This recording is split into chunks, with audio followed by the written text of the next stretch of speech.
Hello, friends, and welcome into Fantasy Pros. This is the Fantasy Football Podcast. I'm Chris Welsh, and today we are digging into some ranks. Yeah, it's early in the year, but it doesn't mean we're not talking about the big dogs. We have got your top 75 overall ranks. We're going to be going through it via the Fantasy Pros ECR Expert Consensus Ranks, all of our amazing rankers, creating one big old glob of amazing rankness. But we're going to look at the impact, what could possibly be wrong, and we'll be comparing it against the great and powerful Andrew Erickson and Pat Fitzmaurice here as we go through the entire litany of it. Erickson, I ask you this question real quick. Is it too early to be digging heavily this much into like redraft overall ranks? No, it is not too early because yes, sir. You see a lot of carryover from these rankings that go into best ball rankings. And it's funny, I think I was writing an article for the site and I typed in early rankings. And then I thought to myself, is this early? Well, I think early was like February rankings when we were putting stuff out. So we're in May. Summer is just around the corner. This is the time to be in the weeds, digging really deep, and then adjusting everything after preseason usage. So again, 100%. We need to stick to our priors and come back to, this is where we stood when we were doing the research, doing the math, and not being, pulled in a bad direction by, this guy played all the snaps with the preseason with the starters. Don't be swayed. Fitzy, a really interesting experiment would be to like look at what the ranks look like right now and then watch the crazy preseason stuff, where everyone's reacting to one guy getting 2 snaps and 30 yards. And then look at the ranks right before like all the major draft weekends happen and see what it looks like. Because what I'm getting at is like, with what we're seeing today versus your ranks versus ECR, do you expect there to be some big crazy volatility still going to happen? Or do you think this is going to really have like a nice shelf life that might even get people pared back down of all the craziness of preseason? I mean, there will be some players where we see rankings volatility, Welsh. There always is with training camp news, injury stuff, or even just like depth chart speculation. A coach says something in a particular interview that makes it sound like he's super high on a player or maybe a little sour on a player, and that like moves the needle for ADP and ECR. So we will see things like that, but it's never too early. We got to get the jump on all those people in our leagues who don't pay attention to football news until after the 4th of July. That's right. This is a trick question. It's never too early, and that's why we're here for you, and that's why we've got all the amazing tools here at Fantasy Pros and these ECR ranks that we're going to be talking about. You can go and do your own research, fantasypros.com/rankings, half PPR, full PPR, dynasty, superflex, whatever it is that you've got, we've got those ranks, and the ECR's got you covered where you can see who has them the highest, who's got them the lowest, the individual rankers. There's a lot of customization you can do with it. fantasypros.com/rankings. If you want to check it out for yourself, but we've got you guys covered right here because we're going to bring up the big boards. We are going to go in groupings of 15. Not that you guys play in a bunch of 15, it's a little bit of a baseball thing, playing in 15-team leagues, but we're going to go in those groupings of 15. I will list them out, and then both of our fine gentlemen here, our analysts, are going to talk about some differences they have in their own personal ranks versus ECR, because again, this isn't their ranking, but their rankings do make an important piece to how this ECR comes out. So going over to the big board, we're looking at 1 through 15. Jamar Chase is your leader at the tippy top here. Wide receiver coming in at number 1, followed by Saquon Barkley at 2, Bijan, Justin Jefferson, Jahmyr Gibbs, CeeDee Lamb. That is tier 1. So that is the tier 1 that is identified by all of our rankers of the big core players, which you've got 3 running backs and 3 wide receivers, funny enough. 7 through 15, Puka Nacua, Amon-Ra St. Brown, Malik Neighbors, Ashton Jeanty coming in at 10, followed by Nico Collins, Brian Thomas, Derrick Henry, Devon Achane, and Brock Bowers. So we've got some interesting ones in there. Let's start with the rookie. And Pat, let's start with you then real quick. Ashton Jeanty, ECR 10. How much higher can he go? We've gone down this road before. I think everyone is going to test the rankings. I think it was maybe you and me with Jake Seeley where we were really pushing it earlier in the season, or maybe it was me and Erickson, where it was like, how high can Ashton Jeanty go? How much higher do you think he can go in your own personal ranks? And what is maybe the ceiling of what draft season he can get pushed to? I have him at 7 overall, Welsh, and I would be I have him at 7 overall, Welsh, and I wouldn't be surprised if he got as high as 4 or 5, depending on how things go in training camp and the preseason. I went back and looked at the Fantasy Pros historical ADP from 2017, the year Saquon Barkley entered the league. Saquon's rookie year ADP was 7th overall, behind Todd Gurley, Le'Veon Bell, David Johnson, Ezekiel Elliott, Antonio Brown, and Alvin Kamara. Hard to believe that was only 8 years ago, huh? Saquon and Kamara are the only ones still around. But Saquon paid off on that 7th overall ADP. He had 2,028 yards from scrimmage, 15 touchdowns as a rookie. He finished as the RB 2.5 point PPR, just 2.3 points behind leader Todd Gurley. I don't need to wait until the back end of the first round to draft Ashton Jeanty just because he hasn't compiled any sort of NFL resume yet. We know the prospect profile is extraordinary, just like it was with Saquon Barkley 8 years ago. Jeanty is positioned for a big workload with the Raiders. His play caller is going to be Chip Kelly, who operates at a fast pace. My only real concern is that the Raiders weren't a very good run-blocking team last year. They ranked 30th in the league in adjusted line yards. But then again, the Giants ranked 29th in adjusted line yards in Saquon's rookie season, and he did okay for himself that year. Erickson, true or false? Ashton Jeanty is RB4 at the end of this year. False, because he finishes a top 3 running back. I set you up. I knew it was coming up. We're not talking about him on your list here, but where do you have Jeanty? I have him 5. So I want him on my fantasy team. When I do a lot of these rankings for 2025, I'm thinking about, okay, who are we drafting at the top of 2026? Isn't it not Ashton Jeanty? Wouldn't he be one of the best candidates to be who's the 101 next season? Yeah, maybe it's not perfect in week 1 for Ashton Jeanty. Again, he's a rookie, but we've seen not only receivers hit the ground running, but it's always rookie running backs, especially ones that are drafted this highly. Again, it's a little bit of a throwback where we don't usually see running backs go this high in the NFL draft nowadays, but when we do, when we see a guy go 6th overall, we have to take advantage of. This is a rare, special player, and the Raiders recognize that. They have a ton of needs on their team. They're like, nah, we're going to take the best running back. He's the best player. And obviously running back was a need for them as well, but they could have gone another direction. They could have drafted another offensive lineman, but they didn't. They're like, we want Ashton Jeanty. And I think having stability at quarterback with Geno Smith, I think that's helpful. He's someone that's going to dump the ball off to Ashton Jeanty. So I think the wheels are up, and I want youth. I want the young buck on my team to finish the season strong. So give me Ashton Jeanty and his 350 touches. Let's get spicy here for a minute. Let's cause some comments to pop up in the YouTube video, because let's talk about Saquon Barkley, ECR number 2. So he is the number 1 running back according to all of the aggregate analysts. Number 2, so number 1 running back, number 2 overall. Not for Mr. Andrew Erickson. Andrew Erickson, I know the answer to this, but let's hear it. Saquon Barkley or Ashton Jeanty this year? I'm drafting Ashton Jeanty. I'm not drafting Saquon Barkley. And I have him ranked at 10. I'm not going to argue if he should be 10, 9, 8, 7. I don't think that he should be the number 1 running back ranked. I don't think he should be the number 1 overall pick ranked, because he's coming off a season where he touched the ball nearly 500 times. And this is a process play for me. Chasing the running back that led the NFL in touches the year before is essentially the kiss of death for running backs the following year. We just saw it this past year with Chris McCaffrey. Year before that, Josh Jacobs fell off a cliff. Only 2 running backs have finished as RB1s the following year after leading the NFL in touches since 2013. And Ezekiel Elliott is the only one over that entire time frame to do it and finish inside the top 5 back-to-back seasons. So even if Saquon finishes top 5, he's still not number 1. So I'm just going with the process play. I get that if he stays healthy, I'm probably going to be wrong, especially if they ban the tush push and Saquon Barkley scores 20 touchdowns. But just based on what we've seen historically, based on the trends that I think hold some weight as we are projecting these players into the future, I'm just going to fade Saquon, and that's my strategy. Pat, Jeanty or Barkley for you? I've got Barkley ranked higher right now. I've got him RB2 behind Bijan. No, I totally get it, Erickson. I mean, 482 touches last year if you include playoffs, age 28. I totally get it.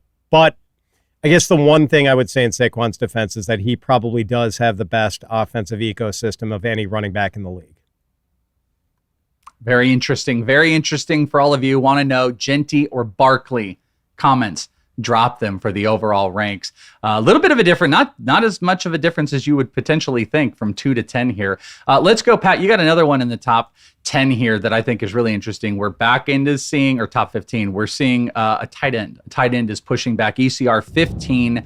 You got Brock Bowers even higher, though. First round tight ends, always make my stomach queasy. Brock Bowers doesn't quite do it, but you're pushing him higher than ECR, 15 overall. How much higher? 12th overall.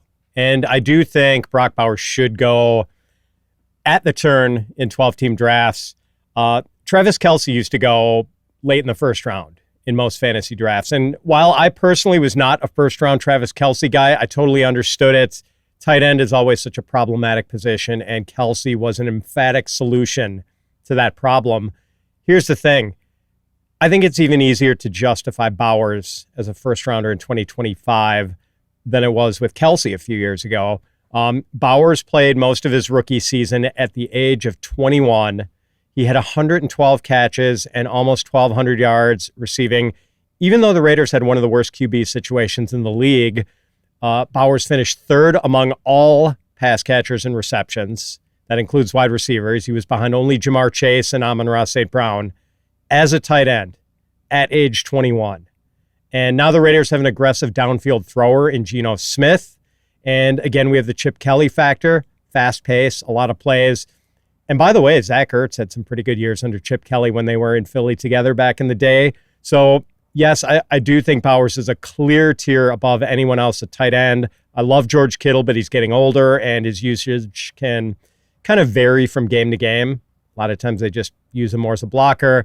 Bowers is faster than Trey McBride, had a much better college career, doesn't have the touchdown allergy like McBride does. So I really think you can make a strong case for Bowers being a back end of the first round tight end. Pretty cool wheel you could do in a 12-team league. You got Brian Thomas and Brock Bowers. That's a pretty good start, which I think most of us would be relatively comfortable with, unless you don't like tight ends. So Erickson, I guess really the only thing is does Brock Bowers belong in the first round?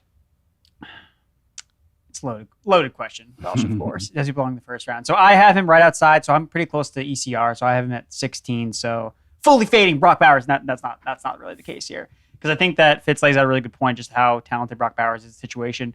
I felt better about being lower on Bowers when it wasn't Geno Smith as the quarterback, but then when they landed him, I'm like, man, like this is like a really good spot for Brock Bowers, because at least you could have made the argument, well, it's going to be bad quarterback play again. Can he do it again? But he's got Geno Smith. So I feel good about that. And I think it's really more about just how you're attacking the tight end position. It's not that I want to fade Bowers. It's more or less I want to draft late round tight end. Like that's the strategy I want to go with. And same. I know last year Bowers obviously was a late round tight end. And you talk about, yes, some of the early tight ends hit, such as like a Trey McBride, but some of the early round tight ends were also really bad last year. And if you had gone early round tight end, what did that mean? You missed out on Brock Bowers potentially as a rookie. You missed out on Jonnu Smith, who finishes the tight end 4. So I don't always love pigeonholing myself as like Brock Bowers is my tight end. I'm locked and loaded. I'm not going late round tight end. I'm not going to the waiver wire for a tight end. So that's the only hesitance I have about him. But I don't have any problem with his rank and where he is. But the reason for not picking him where he is going in drafts or in ECR was just because, hey, I like the receivers here. I like this receiver running back pairing, and I'm going to take tight end. I'm going to punt off the position. The top of the wide receivers in the first round for Erickson's last one, they're pretty interesting. Obviously, Jamar Chase is kind of back. Justin Jefferson has reestablished. CeeDee Lamb, that one kind of stands out. ECR 6, you definitely could see there's more upside. And Erickson, you've got him higher. Amazingly, he is one of very, very few players that you have above Ashton Jeanty. Different position, of course. But CeeDee Lamb, you're higher than ECR. What's your take on... is this a potential number one? Like, could you see CeeDee Lamb overtaking even Jamar Chase this year? Yeah, I think it is, because who was the consensus number one receiver last year? I had Chase, but ECR had CeeDee Lamb. So what happened between this year and last year where, now because Lamb got hurt, Dak got hurt, well, now CeeDee Lamb can't be wide receiver 1. We saw him have a monster season in 2023 with a healthy Dak Prescott. He's getting Dak Prescott back. Now, I get Dak has been banged up. He's been dealing with injuries, getting older, but when Brian Schottenheimer was the offensive play caller, 2023, that's the year we saw Dak and CeeDee Lamb explode. So I wanted to point this out because I can't rank Justin Jefferson ahead of CeeDee Lamb because I know who Dak Prescott is, and I don't know who J.J. McCarthy is as an NFL quarterback. And that concerns me. So for ECR to have Justin Jefferson ahead of CeeDee Lamb, it just kind of like, well, last year it wasn't like this, and we had question marks about Jefferson. And I mean, if Dak Prescott hadn't gotten injured, I think Lamb would have finished inside the top 3 because he was playing pretty well the first 7 games with Dak Prescott, top 5 fantasy numbers per game. So yeah, I like CeeDee Lamb a lot. I think that he's being he's coming at a discount, I think. So Fitzy, CeeDee Lamb or Justin Jefferson? Oh, man. I've got it neck and neck right now. I do have Jefferson ranked a little bit higher. I'm not as worried about the McCarthy, the quarterback factor as Erickson is. But like, you can absolutely, I have no beef whatsoever with taking CeeDee Lamb ahead of Justin Jefferson. And if faced with that choice, I think I would want to split it up like 50-50. Oh yeah, if you're like consolidating Yeah. like 10 drafts, you're trying to have just different shares of it. Well, it's a very interesting question, one that we're going to watch in ECR as we get closer to draft season. We've got the next 15 coming up, but first, it's officially the best time of the year for hoops fans. Playoff drama, buzzer beaters, all the chaos we live for. And if you're done just watching and ready to actually win some cash, you got to check out Pick 6 from DraftKings. Nobody's dropping better payouts than Pick 6. Hit 6 picks, and that's 25 times your cash. And if you beat your competition, you could be looking at a 500x bag in your pocket. It's super simple. Just select your picks, track your score, and go for those big-time prizes. No gimmicks, just straight-up fun. Pick 6 is live in most states like Missouri, California, Texas, Georgia, and plenty more. So yeah, don't settle for weak payouts. Make your picks with Pick 6 and let your basketball brain pay off. New to DraftKings Pick 6, new customers toss in just $5 on your first entry, and you'll get $50 in bonus picks instantly. The playoffs are on, so why not take a shot at making a little more money while you're watching? Download DraftKings Pick 6 app right now and use code FANTASYPROS. That's code FANTASYPROS to play $5 and get $50 in bonus picks. Better payouts, bigger wins, only on Pick 6 from DraftKings. The crown is yours. Gentlemen, let's go picks 16 through 30, the next 15 here, and we are going to kick it off with my boy Christian McCaffrey falling all the way down at 16. That is RB7 on the list.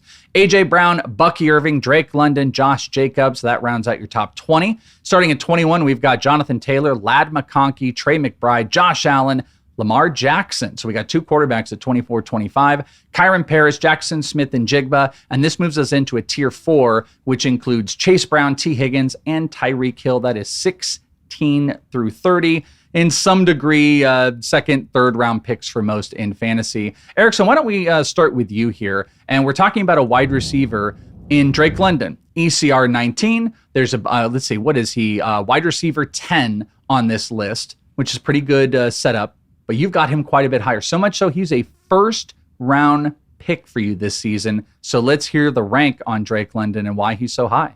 So I have Drake London, my 11th ranked overall player, and it's because I love his red zone potential with Michael Penix. You know, talking about how Jamar Chase last year, what could we have seen when we're trying to project him? Why? What made me so bullish on him being the wide receiver 1 in 2024? And it was because the guy commanded a high level of red zone targets. And when you look historically at who is the number 1 receiver in fantasy football every single year, it's the guy, okay, you score the most points, of course, but it's the guy who sees the most red zone targets.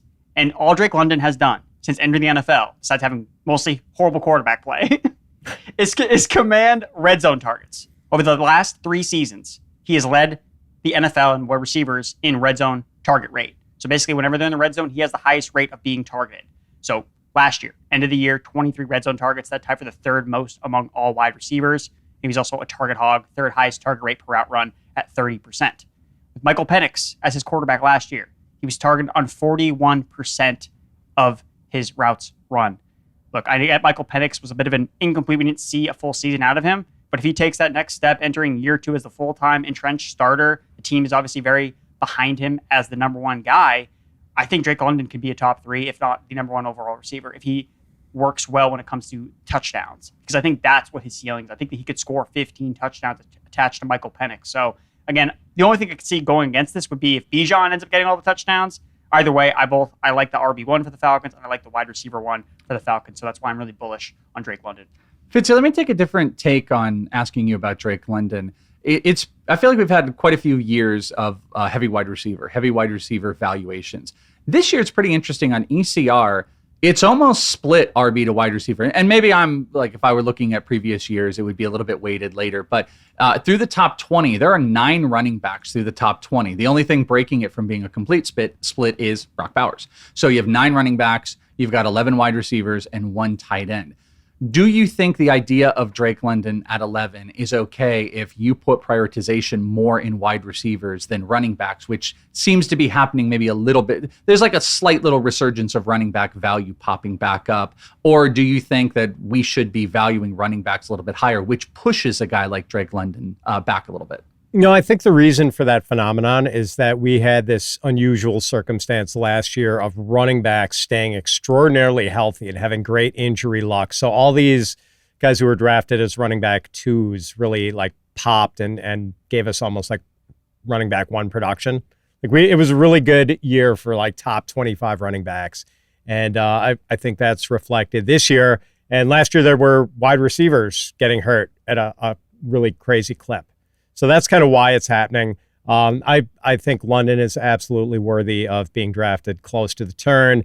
I'm not quite as high as Erickson, but I'm higher on him than ECR. So kind of splitting the difference. I think I've got him 15th overall. And I'm a Kirk Cousins hater, and I love Michael Penix. So I absolutely think this sets up really well for Drake London. Well, unfortunately, that awesome resurgence of running back injuries did not float over to the one guy that we're going to talk about in Christian McCaffrey. He would be the one that really got smacked with it, but it is an all-time value, and you have all-time running back value popping up here. He is ECR 16, so that is a second-round pick if you want to invest. But Pat, you don't seem too excited about investing. You are a bit lower on Christian McCaffrey than the consensus. Is it all related to you do not think he will stay healthy and he's not going to be on the field, or is there something more? No, it's pretty much that, Welsh. And I didn't even count Christian McCaffrey as part of that trend of good health for running backs, because we didn't even have Christian McCaffrey at the beginning of the season. So many drafters got burned so badly, and I think the 49ers kind of showed us last year that they can't be trusted to be forthright about McCaffrey's health or lack thereof. So McCaffrey's about to turn 29. He's missed 6 or more games in 5 of the last 7 years. He's missed 9 or more games in 4 of the last 7 years. I think McCaffrey can be a worthwhile risk if you are in a league full of sharks. Because you might need to take some risk to have a chance to, topple the Sharks. But if you are one of the Sharks, McCaffrey is not a risk worth taking, because when you're a Shark, your emphasis in the first 2 rounds should be on avoiding the bear traps. And with his injury history, McCaffrey is definitely a potential bear trap. Erickson, call me a guppy, because I see Christian McCaffrey in the second round, and I am swimming over there. But I get it; he's becoming a little bit of the Mike Trout of football right now with injuries. But what say you, Erickson? Where are you at on Christian McCaffrey? Break my hopes and throw me in the pond when you tell me he's going to be outside your top 25 or something. No, he is not outside my top 25. He is someone, we talked about McCaffrey on the draft or pass show, myself, Joe Pisapia, and Debro, and he was a guy I was drafting. I love taking him in the second round because, yes, we faded him last year because he was coming off all the touches. Well, this year he's coming off 60 touches or 65 touches, whatever. The lowest of his NFL career. He's never come off a season with less work and tear on his tires. He's super healthy now. He didn't even play last year. He's great. So I think that from what you get from a per-game basis with him, Kyle Shanahan can say whatever, the guy can't help himself. He sees CMC on the field, like, need to give this guy 30 touches no matter what. And that's not good for CMC's long-term value and health. But when he's on the field, he's going to be in weekly rank. Where are we going to rank him in week one? Week one rankings. He's not going to be outside the top 13. I can tell you that much. So when he's, again, it all is a health question. There's a reason why, again, I still haven't ranked below Saquon, even though I'm lower on Saquon. I wouldn't take him over Saquon Barkley because I'm playing the injury card with Barkley as well. But he's coming off a healthy season. So I will stop the Saquon fade at McCaffrey. But if Barkley's gone, McCaffrey's the next running back I'm looking for. And I love getting the discount around too. Could we have a moment from the Crow? This is only old people are going to get it, where we fire it up. If you get CeeDee Lamb in the second round, you get Christian McCaffrey. Can we just have an all-time fire it up roster? Those were 2 top 3 picks last year. Yeah. And you get both on your team. All right. Well, we don't come at me when he's injured again. I get it. I can't. No help kidding. myself. Just alert the European doctors so they can be ready to have McCaffrey in tip-top shape for the 2025 Yeah, who knows season. what they did over in Germany? He might have new calves and stuff like that. Everything might be new. Germany, they make a great car and probably make great calves for football players or whatever he had done. Erickson, let's go to another running back. We talked a lot about him last year on the shows that we were doing. Chase Brown. Chase Brown comes in with an ECR of 28. He's actually the top of tier 4. So far, as you've seen, it took 27 players to have 3 tiers of value on ECR. Again, fantasypros.com/rankings if you want to see what those look like. Those are, just kind of globs of like these guys are in general spaces of value, whether you want to maybe move to different positional stuff. But Chase Brown starts off the next tier at tier 4 at 28, but you have him higher. You actually have him as a 2nd round pick. So let's talk about how many picks higher as far as ECR rank goes and why you've got him so high. So I have him at number 23, and it's because it's Chase Brown's season. It's full go. I'm not sure. I'm not concerned about the current state of this backfield where you have Samaje Perine, you have Zach Moss coming off a season-ending neck injury, and they drafted Taj Brooks in round 6, and he's really good in pass protection. Okay, great. Chase Brown, when he was the bell cow for the Bengals last year, RB5 in points per game, RB1 in expected points per game. Basically, no running back had better usage or better deployment to score fantasy points than Chase Brown did. So can I guarantee he's going to have the same role? No. But I can tell you that within his range of outcomes, he has a ceiling that he outscores every other running back. And to get that guy in the start of round 3, end of round 2, I want him all day, every day. Again, I see Chase Brown as, what we've seen for years past with Kyron. We're thinking, oh man, someone's going to get more involved. He's going to break down. We've seen Chase Brown at Illinois be a workhorse. Last year, be a workhorse. What are we going to see in 2025? Chase Brown be a workhorse in arguably one of the best offenses in the NFL. So I am all go on Chase Brown, and I'm not really concerned about the rest of these depth pieces in the backfield. So I want a lot of him on my teams.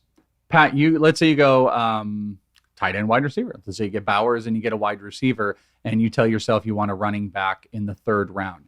Kyron Williams or Chase Brown? Chase Brown. Without Chase hesitation. Brown. Yeah.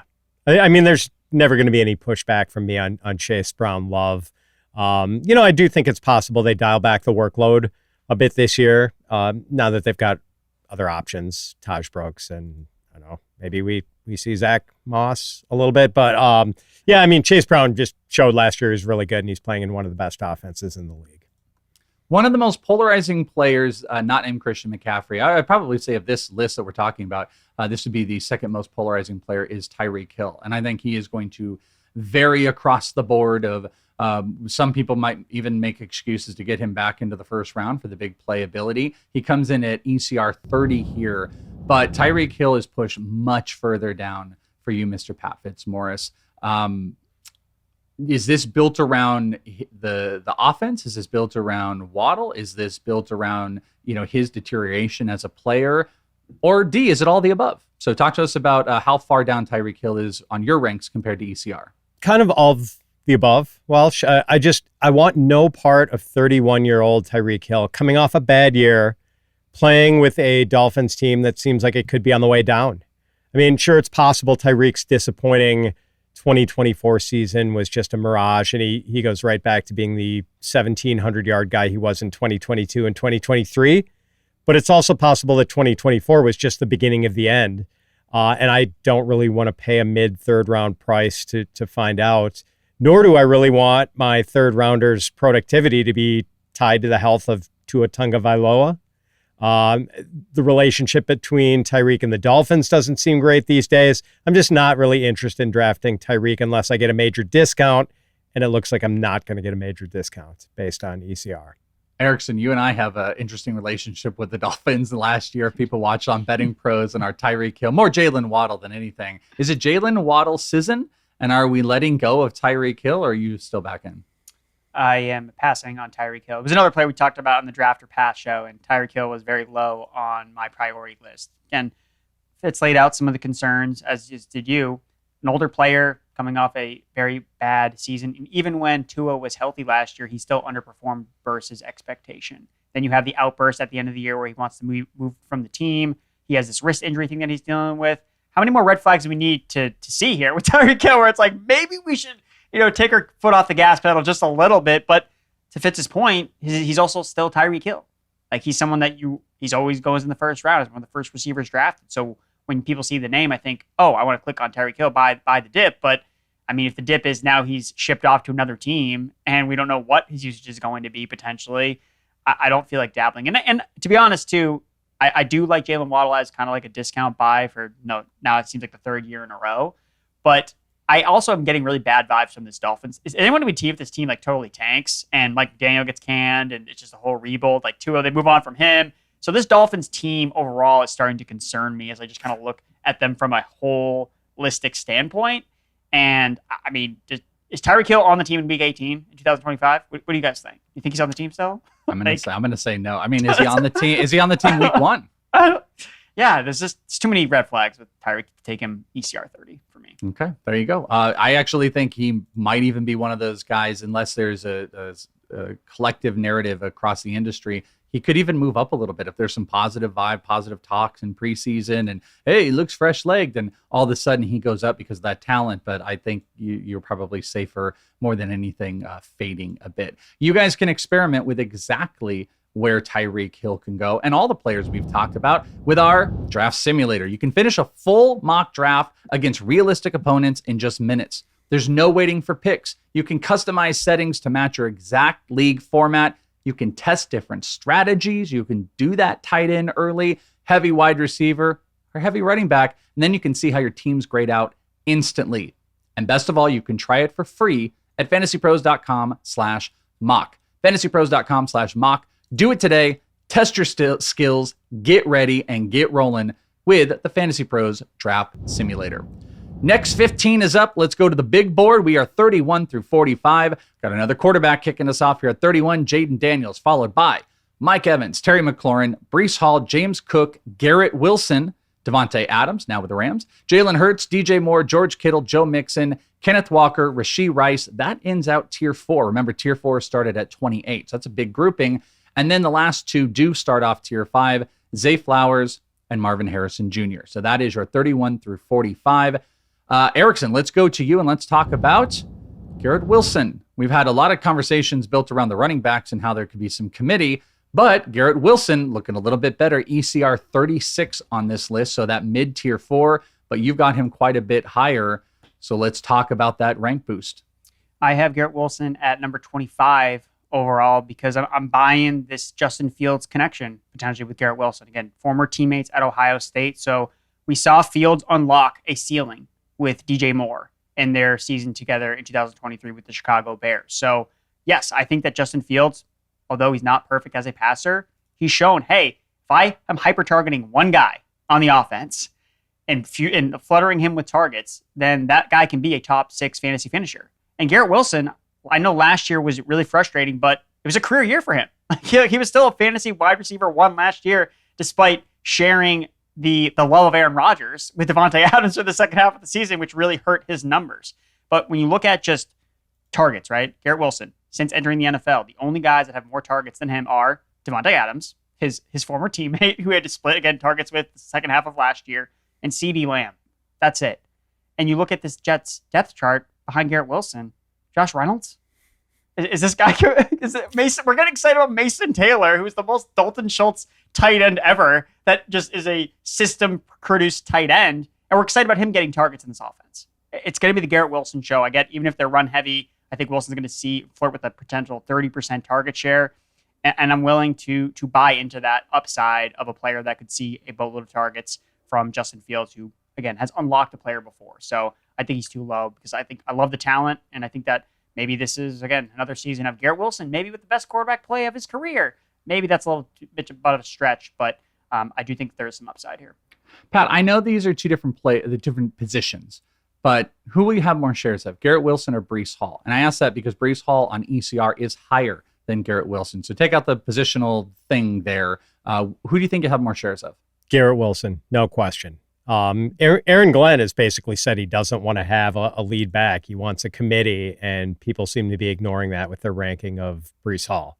And, I'm not quite as high on Garrett Wilson as Erickson is, but I'm ahead of ECR on him for sure. And I might even be able to move Garrett Wilson a little higher than I have him right now. Like I've got him at 30, 34. And, like I have him behind T. Higgins and Terry McLaurin. And I do think there's a case that Wilson should be ahead of those guys.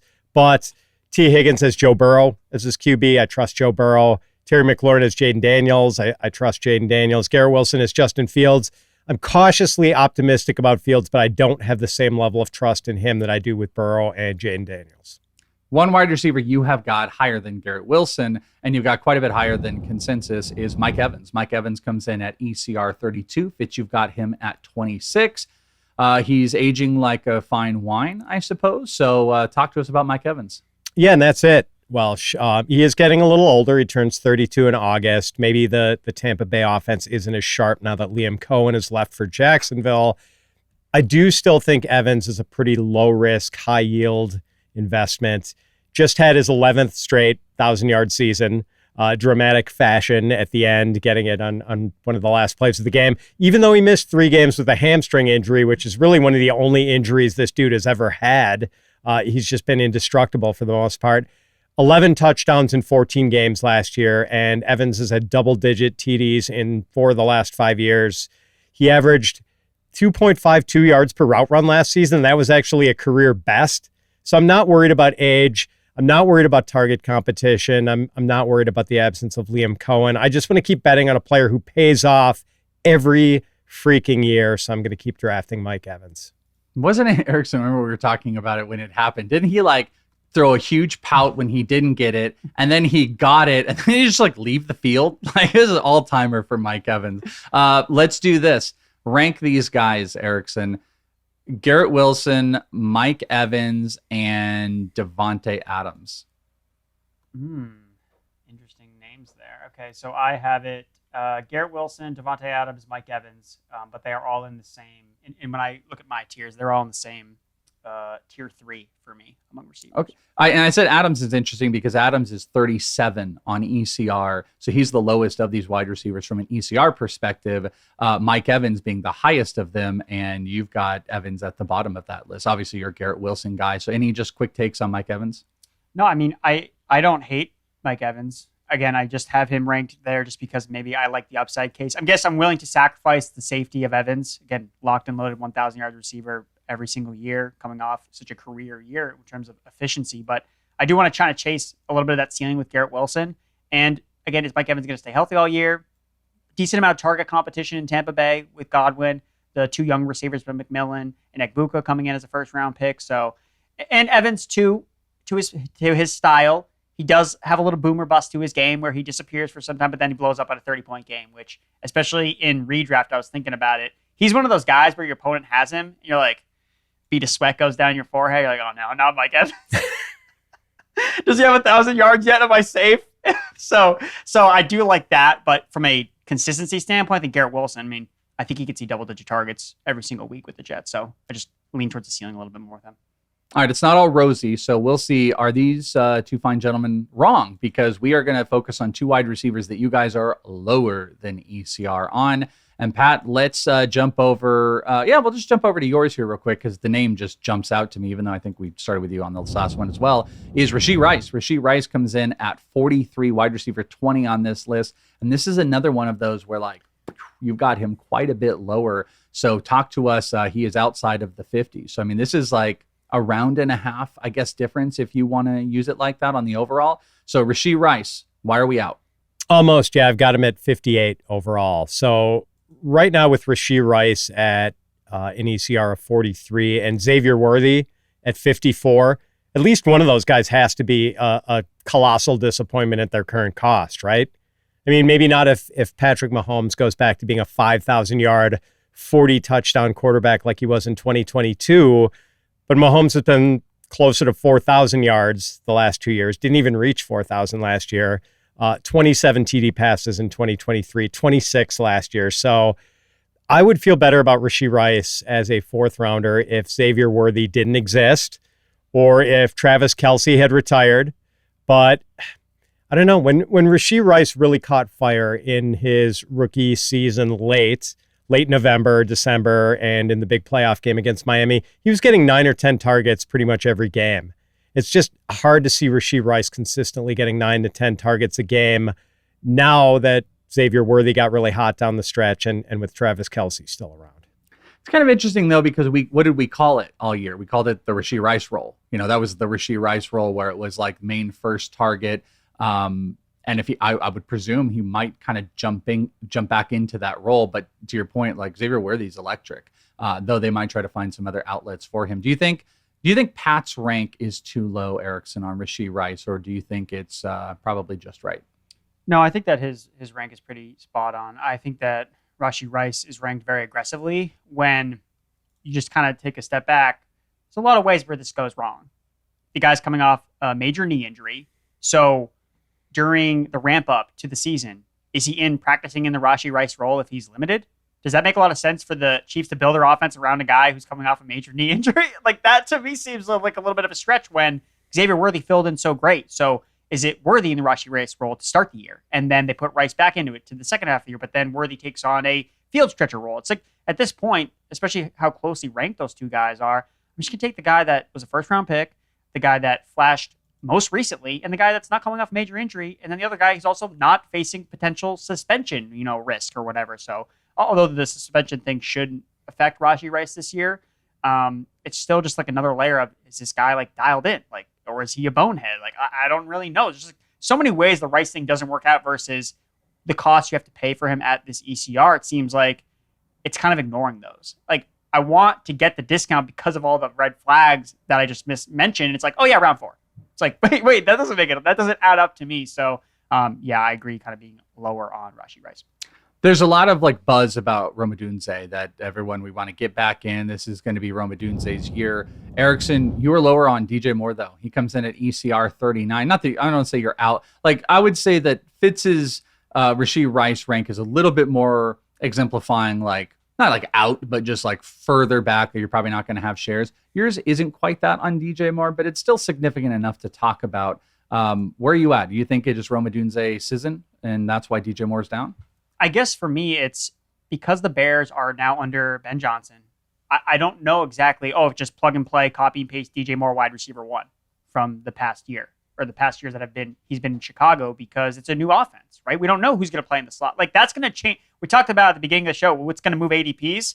Whoever Ben Johnson decides, you are my slot receiver is going to dramatically shift ADPs of these Bears wide receivers. So I think it's somewhat telling that he gets hired as the head coach. First thing he does is draft 2 pass catchers in the first 2 rounds of the NFL draft. I think it's a little telling about the guys he already has in the building.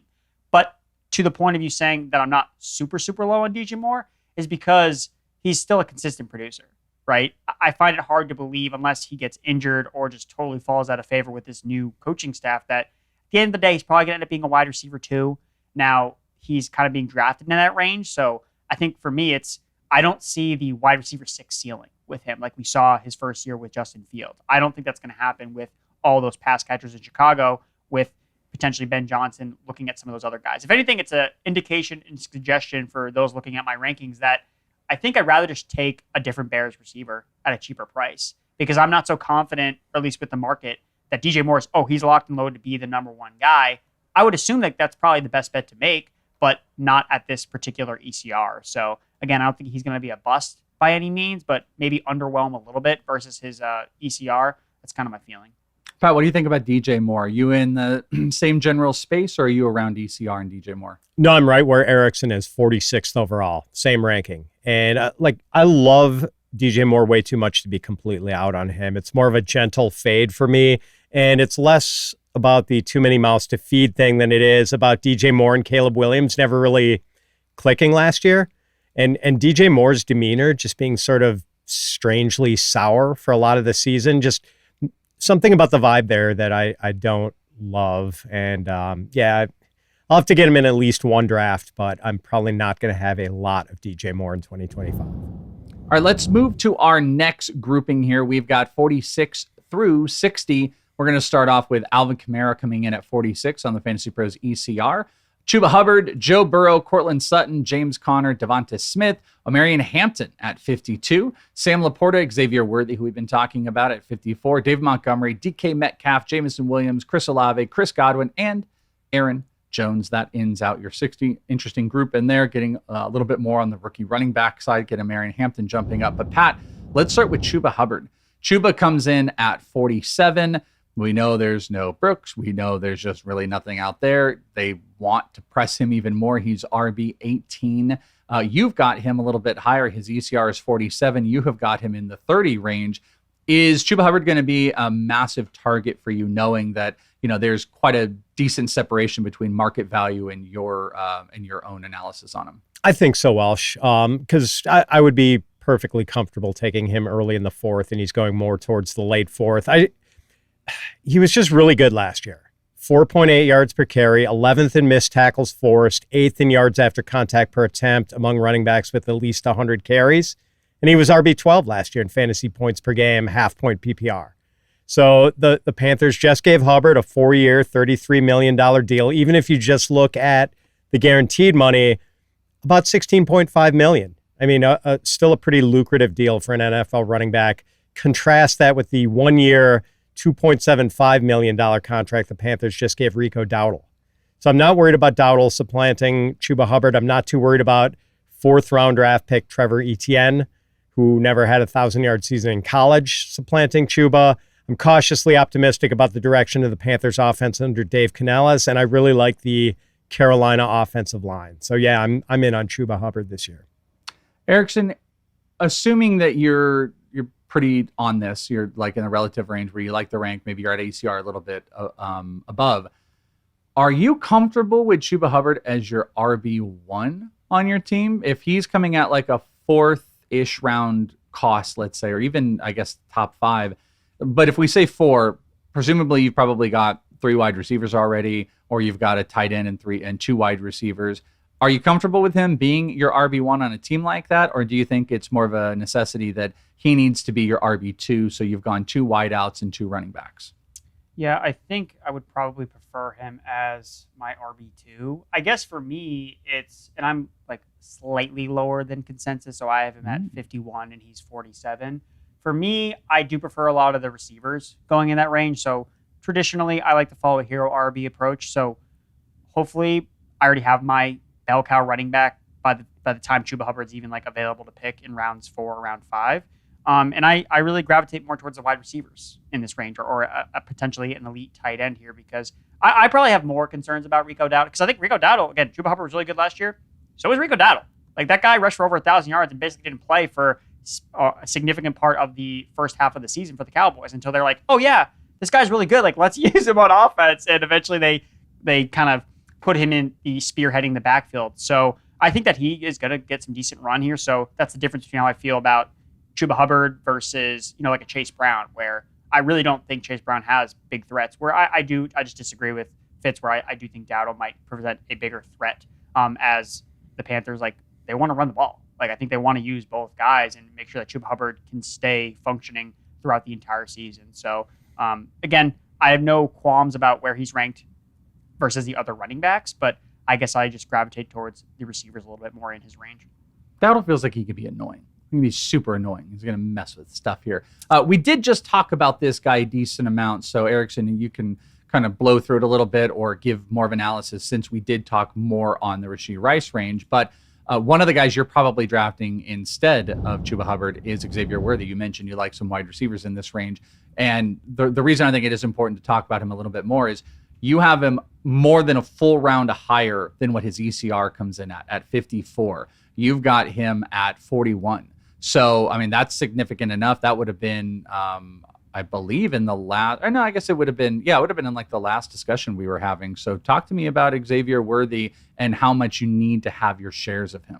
I just really like Xavier Worthy. I liked him a lot coming out of Texas, a super young prospect with, I think, a really high ceiling. And I thought that, man, could this be Andy Reid and Patrick Mahomes, like their new, like Deshaun Jackson type player? And that's not really what we saw during his rookie year, especially because we talked about it, took over the Rashee Rice role. But if anything, he showed that he could be versatile and used in a lot of different ways. So I feel good about him just long term, because let's say he doesn't get the Rashee Rice role.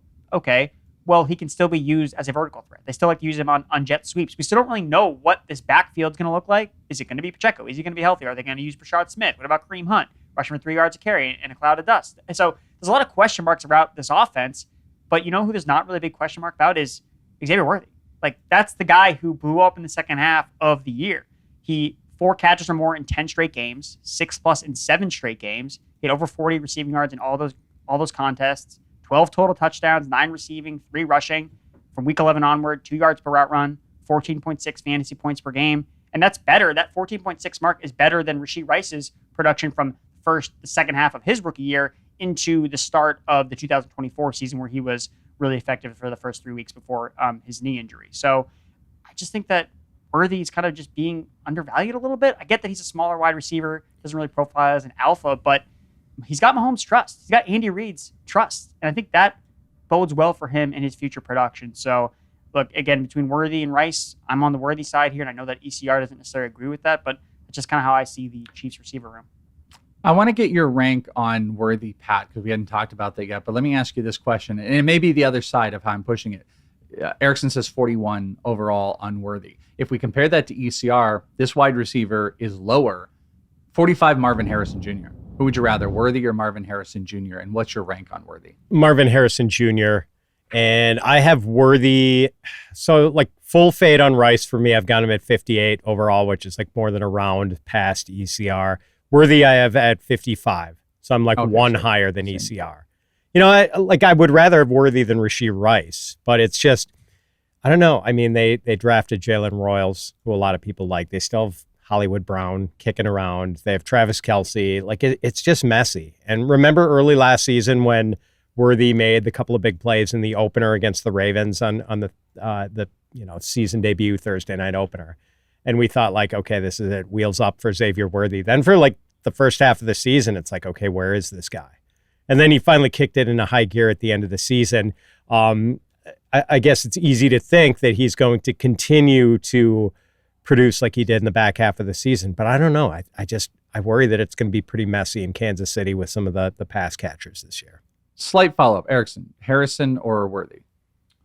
I need to check. I need to consult the ranks because I don't want to be lying. So what did your gut tell you before you looked at the ranks? What did your gut say? It's probably Worthy, but it's not actually. It is Marvin Harrison Jr. They're back-to-back though. They're hand-holding, 18 and 19. Okay, that's what I wanted to see. Pat, let's go to this running back one. I think this is interesting because there's a lot of talk about Jordan Mason in Minnesota, but Aaron Jones comes in at ECR 30, and you've got him higher. You've got him at 50. So is it a touchdown equity thing that keeps him there? Is it all about nothing with Jordan Mason coming in? Talk to us about Aaron Jones and your higher rank of him in ECR. Oh, and I put my money where my mouth is, Welsh. I just drafted Aaron Jones in a slow draft for my first redraft league of the year. And nice. I just think he's a boring but very good value at his end of the 5th round ECR.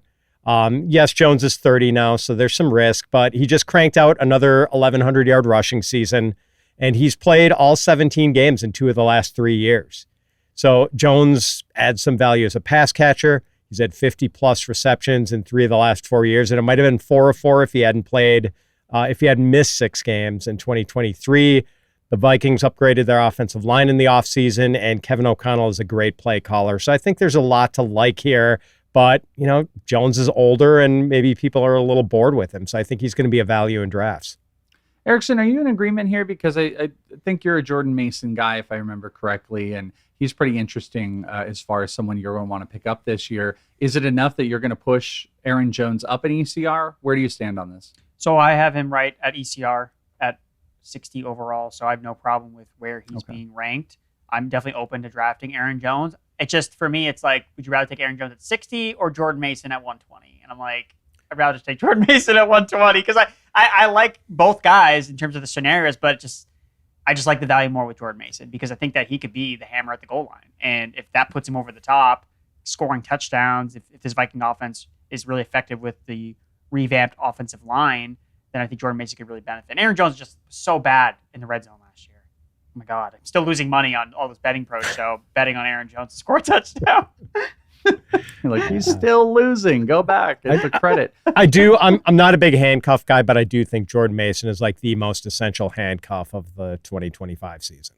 It's probably a good take. Final one in this range. This is a wide receiver, Erickson, that you seem pretty out on, especially compared to ECR. This might be the biggest differential, at least that we've talked about yet. This is over 20 spots lower. You have DeVonta Smith versus ECR. He's at 52. You've got him in the mid 70s. So why do you hate DeVonta Smith?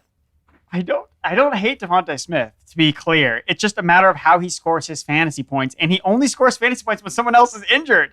This happens every single year, and every single year I point out, like, guys, he doesn't score fantasy points unless someone gets hurt. And then, of course, somebody always ends up getting hurt. To my point, 8 games with A.J. Brown and Dallas Goedert, including the postseason last year, because, again, as we know, those guys both got injured last year at different points. He averaged 8.3 points per game. That was wide receiver 63. Okay, but the other half of the season, right? The 9 games that somebody was not in the lineup, 14.7 points per game, wide receiver 8. So clearly there is a reason why he is ranked where he is. He's kind of middling this territory. But I just don't think DeVonta Smith has that ceiling unless someone gets hurt, which has happened obviously in the past, but it's not something that I like going into my draft knowing, okay, I'm drafting DeVonta Smith and then this guy's getting hurt and then I'm going to feel good about playing him. I would rather just draft someone that doesn't necessarily need that injury, out to access their potential ceiling. So for me, it's like, I don't think DeVonta Smith is going to like bury me if I don't take him. So that's why I have him ranked a little bit lower, just because I know that when you can actually play him, it's dependent on his teammates being available and not necessarily him. And also too, like the constraints of the Eagles offense. Don't get me wrong, because I think he's a really good, like real life player. And if he was in another offense, like he could thrive. But the Eagles, I just don't like his upside unless, again, like I pointed out, someone's got to get hurt. It's actually 51. Well, it was on our list too. I was saying 52. It moved in a day. Fitzy, Jameson Williams or DeVonta Smith? Williams comes in at 57. ECR has Smith higher, but what say you? I am looking at this now, Welsh. I think I have DeVonta Smith higher, and yes, that is in fact the case. By a pretty good amount, actually, like more than a round for me. I think DeVonta Smith, I can't argue with Erickson's categorization of it, where he has done his best work when someone else has been hurt, but he is one of the best route runners in the game.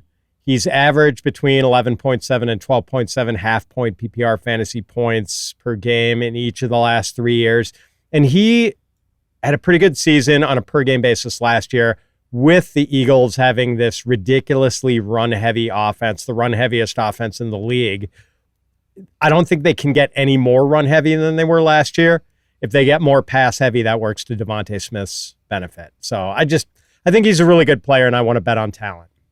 Eagles, hold my beer. It's going to be just nothing but running. Smith is going to turn into a running back. That's where it's going to go. All right, we got a final one here. Let's look at the final board. This is 61 through 75.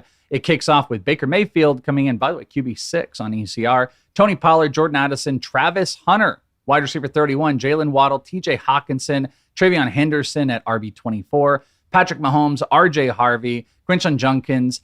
We got Tet McMillan, Jerry Jeudy, Isaiah Pacheco, DeAndre Swift, and George Pickens. Since we are at the end of the show, there's some incredibly fun names out of this list. I'm going to present you guys with your choice. Or I'm going to let you guys present your choice is a better way to say it. Pick anybody out of this list. I won't even set up off of the sheet. And Pat, let's start with you. Who do you want to pick out of this range that you were either like way higher on or way lower on versus ECR? TJ Hockenson. What are we doing with Hockenson as a 6th rounder in ECR? Like, the Vikings have one of the 2 or 3 best wide receiver combos in the league with Justin Jefferson and the vastly underrated Jordan Addison. I'm not worried about J.J. McCarthy, but the fact is he's never taken an NFL snap in a regular season game yet. Hawkinson's a good player, but he had major knee surgery 2 years ago, and he's never had more than 6 touchdowns in any NFL season. I just cannot get on board with a 6th round ECR for him. I'd rather just wait like several rounds later and get the same level of production, if not better, from Zach Ertz. Overall rankings really start to open up. I think you can do a whole episode on like how you approach and really like care about overall rankings. Whether I've done this conversation in baseball ranking talks, football kind of has the same thing. There's a point where you just kind of stop caring about what an overall is, and positional ranks become more important. So we can take a little less time because this opens up so much, but there are some fascinating names on this list, Erickson. With so many rookies, there's some wide receivers that pop. There's a lot of different directions that you can go, but higher or lower, what's one player you want to highlight out of the 60 to 75 overall rank? So I'm sticking with the Vikings here, and so I'm going to go with the other side, Jordan Addison. So I should probably also move TJ Hockenson down, but I just don't want to be overly confident that JJ McCarthy is going to come in and just do exactly what Sam Darnold did. Like, I get that there's an upside case with him that he can do that, but I don't want it to be just what I'm drafting a player to do. I need there to be some leeway in case he doesn't fire away. What if, again, we just talked about the running backs. What if they like to run the ball a little bit more as they get their young quarterback accumulated, getting snaps under center, getting him back in the rhythm of playing NFL football because he's been out the entire year. So that's my concern with any Vikings, even Justin Jefferson to an extent, where it's like, it's a brand new quarterback. Like, we're just going to do it all again. Like, it's hard for these guys to just every single year overcome potential quarterback issues. So for me, Jordan Addison, especially last year, again, you saw sub 20% target share when Hockenson came back, weeks 1 through 8. He had a 17% target share, averaging under 9 fantasy points per game. He scored 8 touchdowns from week 9 onward. So he had a lot of touchdown production. What if they're running the ball more in the red zone? What if J.J. McCarthy doesn't throw as many touchdowns as Sam Darnold did a year ago? And then to add another point with Addison, he also might get suspended this year. Like, don't forget about that. Like, he has an issue off the field where it didn't happen last year, but he could face a 1 to 3 game suspension because of the DUI thing that ended up happening to him last offseason. So these are the things I'm trying to point out. Remember, it's like, yes, Jefferson, okay, but the other 2 guys, I just would rather have someone else take them. So I'm going to move Hockenson down, and I'm probably out on Jordan Addison too. What do the overall ranks have right, and what do they have wrong? You can drop it in the comments below if you were on the YouTube. Of course, you can check us out if you're listening on the podcast side, youtube.com/fantasypros. We want to hear from you. What did these guys get? Especially, what did these guys get right? Don't be hating, but you're probably going to anyways. But what did we get right? What did we get wrong? It's never too early for ranks. That's why you can go to fantasypros.com/rankings. Check all the different formats. You can see how it moves. The best ranking, the worst ranking, the average difference. There's so much really cool, fun information. And then you can even see where each analyst is. I think there's already like 50 plus rankers that are on there. So ECR is a really, really good representation of some of the early ranks. Thank you guys so much for hanging out with us. Great discussion on the overall ranks. That is Andrew Erickson and Pat Fitzmaurice. I'm Chris Welsh, and we will talk to you next time right here on Fantasy Pros. Bye, friends.